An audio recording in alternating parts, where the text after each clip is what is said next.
untuk melemahkan KPK itu ada dua jalannya. Lewat legislasi, itu serangan berarti dari luar. Lewat pelemahan dari dalam. Pelemahan dari dalam itu membuka ruang agar orang bisa menginfiltrasi KPK ke dalam. Caranya misalnya lewat capim kan. Saya membangun integritas ini udah hampir 4 dasawarsa ya. Yang ketika si pengkritik itu mungkin masih sifatnya popok. Satu, revisi Undang-Undang KPK, sehingga KPK bisa menghentikan kasus, bisa mengeluarkan SP3.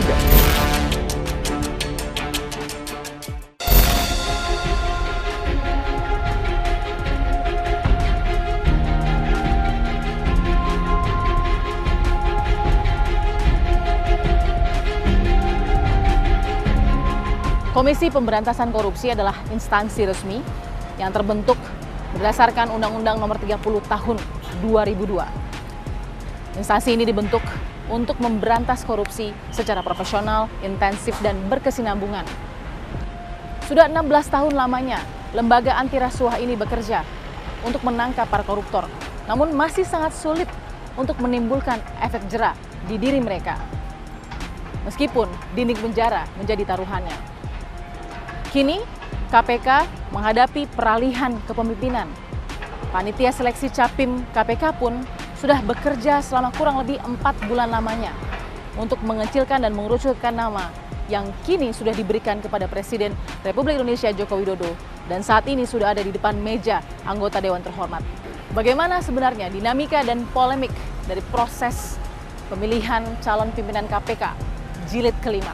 Mengapa hasil yang sudah diberikan oleh pansel KPK bentukan Presiden Republik Indonesia Joko Widodo menjadi masalah bagi sebagian tokoh dan banyak komunitas pembela KPK. Kami akan sediakan fakta-faktanya pada episode kali ini bersama saya, Balkis Manisang.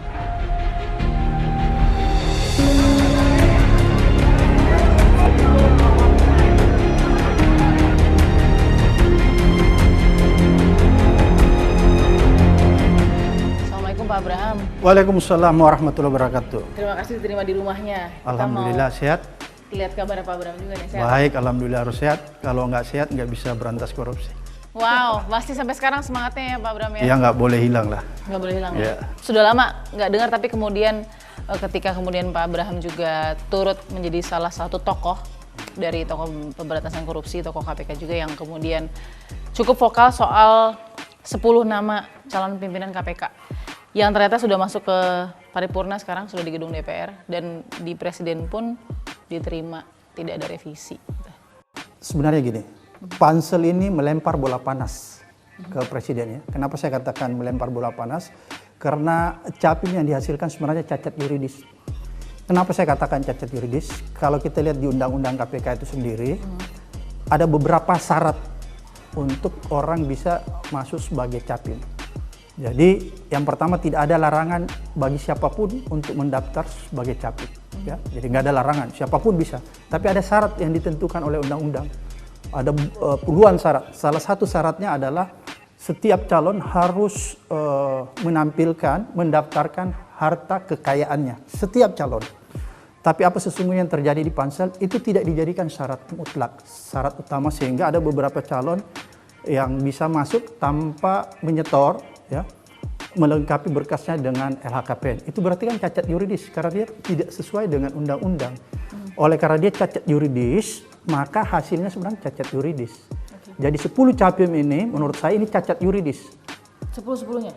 Iya, cacat yuridis. Karena itu tadi ada ketentuan undang-undang yang dilanggar oleh pansel. Oleh karena itu saya katakan pansel ini melempar bola panas ke Presiden. Kasihan Presidennya.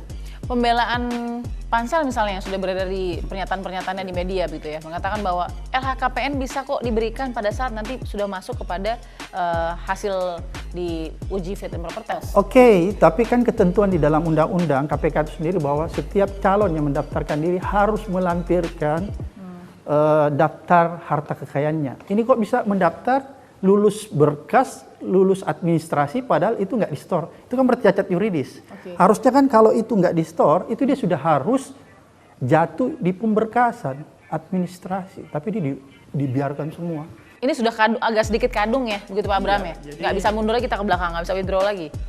Ya bisa sih diulang, tapi panselnya juga harus dibongkar. Yang terlalu ekstrim juga kalau memutuskan seperti itu. Karena gini, sebenarnya kalau buat Pak Abraham, Pak Presiden, oke katakan panselnya sekarang sudah lepas tugas untuk kemudian menaruh itu nama ke Presiden, tapi Presiden kan punya juga Ya punya otoritas, punya hak prerogatif untuk meneruskan, menambah, mengubah, mengurangi, ya, dan bagi lain-lain. saya itu hak itu bisa digunakan oleh presiden. Tapi yang saya khawatir begini, itu akan menimbulkan polemik yang berkepanjangan. Istilahnya Pak Presiden itu menimbulkan kegaduhan. Oke. Ya, tapi bagi saya, bagi kita orang-orang yang berkecimpung di dunia anti korupsi, kegaduhan itu nggak ada masalah.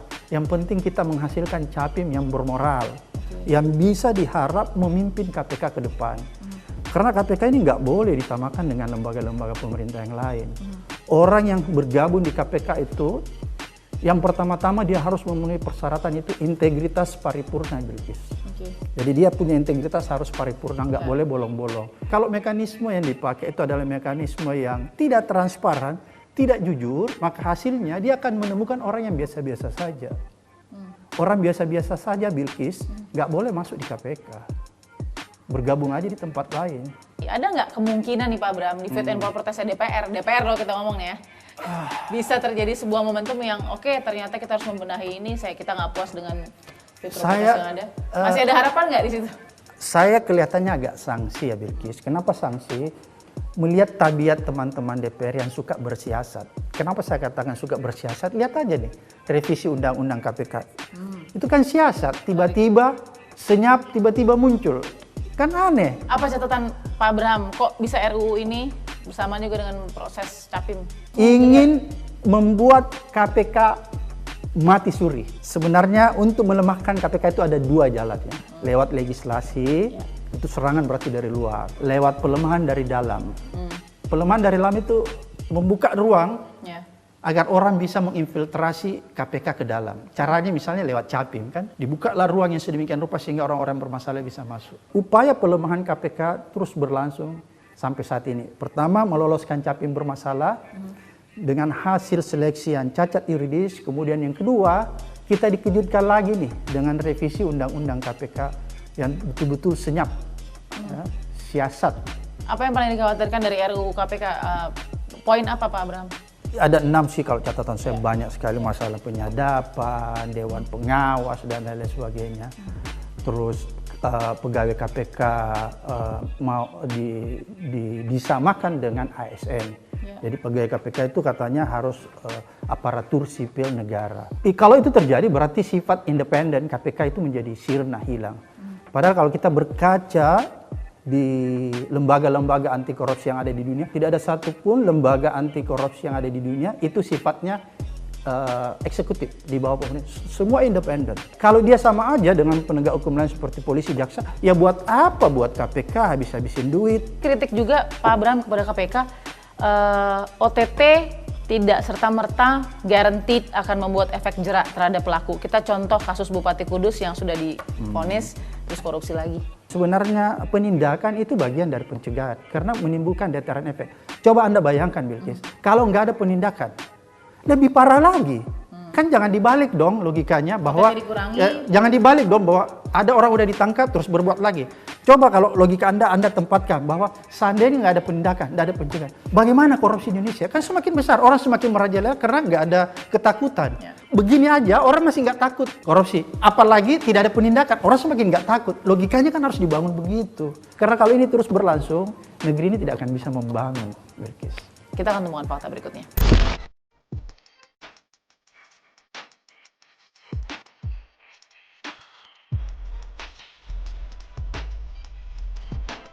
Salah satu lembaga yang juga selalu mengawal bagaimana pemberantasan korupsi itu bisa dicegah adalah Indonesian Corruption Watch. Kita akan tanyakan Mas Kurnia.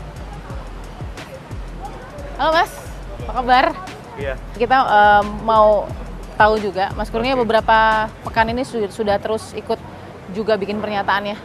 ICW sejauh ini dengan 10 nama yang mulus melalui meja presiden, mulus lagi sekarang sampai di mejanya anggota dewan, seperti apa?